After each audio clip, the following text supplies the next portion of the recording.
This is probably the most boring Indiana Jones game ever. Boring or not, I just don't understand it. Neither the story or the gameplay. This game is one of those point-and-click adventure games, kind of like the Telltale games in a way, but doesn't look fun to play through. And the graphics as well. It looks like an arcade game, and I don't even know if it is an arcade game. It just might be. And the voice acting as well. They didn't sound very convincing. It's almost as if they weren't even trying. Yeah, like, there were times where it doesn't sound like the characters were showing any concern at all. And not only that, but most of Indy's conversations with other characters are pretty slow. I think that's mostly because the texts were too slow. Because there were like texts that are above the characters who were talking, that are like following up with their dialogues, and the texts were taking too long to catch up. That's why the characters were taking too long to respond. Why even bother include those texts anyway? I mean, I'm pretty sure we can hear the characters talking very loud and clear. Yeah, I mean, why not just give us a choice to add subtitles whenever we want to? That's usually in the PlayStation games, and this is not a PlayStation game, but I agree. I guess what I did like about the game were all the puzzles and the clues involving opening secret doors and stuff. I guess they did a good job with that.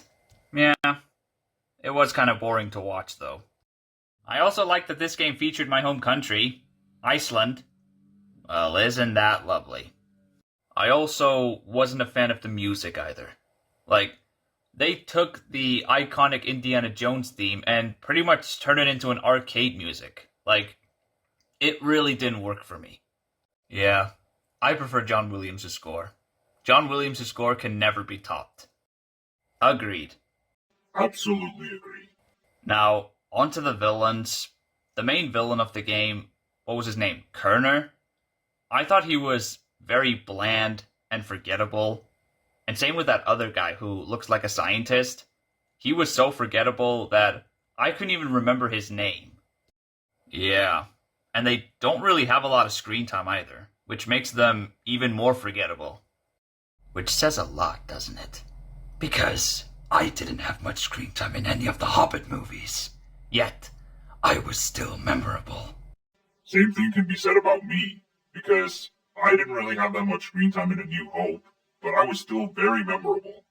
Any of the villains in this game, they just weren't. Indy also has a new partner named Sophia, and I'm not really a fan of her. I mean, yeah, she was important to the story, but she wasn't very memorable.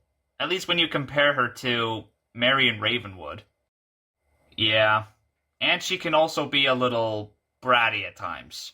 Not all the time, thankfully, but sometimes. Overall, this game was just boring and very slow. Like, the pacing was slow, the gameplay was slow, everything was slow. Yeah, I'm not going to be playing this game anytime soon. Although, I'm not programmed to play games.